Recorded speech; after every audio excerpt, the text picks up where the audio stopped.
Bonjour à tous, c'est Chloé. On se retrouve aujourd'hui pour une nouvelle posture qui est une de mes postures préférées de tous les temps, la posture du chat ou de la vache. Vous l'appelez comme vous voulez, c'est en fait un enchaînement entre deux postures, le dos rond et le dos creux. Marjariyasana en sanskrit pour le chat, Bithilasana pour la vache. Alors c'est une de mes postures favorites, pourquoi? Parce qu'elle a énormément de bénéfices. Les premiers, c'est qu'elle vient vraiment prendre soin de la colonne vertébrale, elle vient échauffer toute la colonne, mais également l'assouplir, renforcer le dos.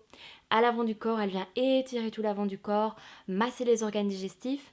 Et enfin, elle vient vraiment prendre soin de notre stress, de notre mental, parce qu'elle apaise le mental. Donc à conseiller au quotidien, même en dehors de la pratique, le matin, le soir, pour toutes les personnes qui ont des problèmes de dos, qui souffrent de stress ou tout simplement voilà, qui ont besoin et envie de reprendre conscience de leur corps, d'assouplir la colonne et de se faire du bien. On va commencer dans une autre posture, comme ça on fera deux en un, qui est la posture de la table.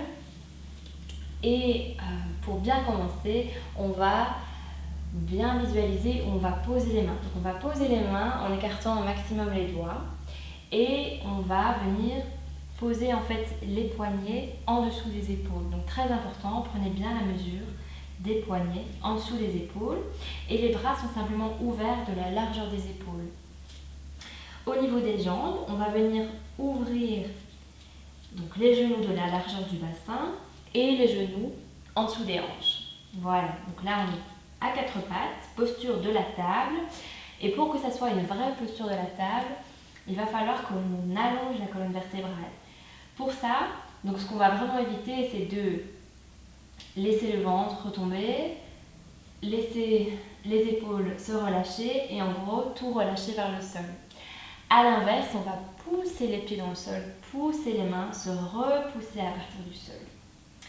Engager le ventre et de nouveau notre petite bascule du bassin. Donc le coccyx vers l'arrière cette fois-ci, donc vers les pieds, le ventre engagé, la nuque allongée. On prend quelques respirations ici, sentez vraiment le travail actif du centre, les bras qui travaillent également. Tout est bien actif. Donc ça, c'est vraiment la posture de base pour bien commencer le chat. Et une fois qu'on est bien ici, on est parti. On va venir à l'inspire monter le coccyx et monter le sommet du crâne. Donc en creusant le dos et en se repoussant bien à partir du sol, on vient creuser un maximum. Et sur l'expiration, à l'inverse, on vient enrouler à partir du coccyx jusqu'au sommet du crâne. Donc, enroulez bien jusque la tête, étirez bien la nuque. Encore, à l'inspire, on vient monter le coccyx, monter le sommet du crâne. Donc ici, c'est vraiment tout l'avant du corps qui est étiré. On étire l'avant du corps et sur l'expiration, on enroule à partir du coccyx, vertèbre par vertèbre. C'est le milieu du dos qui monte et tout le dos qui s'arrondit jusqu'au sommet du crâne. Encore dernière fois, inspirez, on monte. Respirez dans le cœur ici et à l'expiration, enroulez. Ok, on relâche quelques instants. Voilà, donc ça c'est le chat et la vache. Donc c'est vraiment les deux postures du chat et de la vache.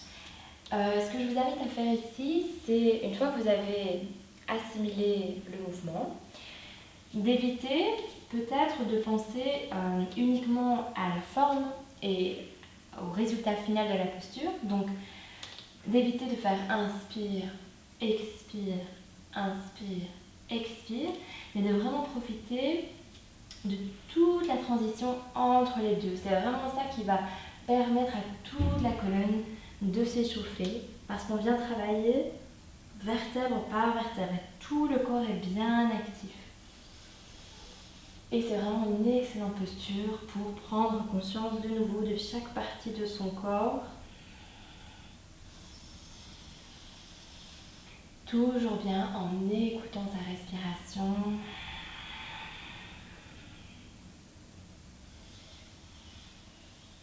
Sans forcer le mouvement.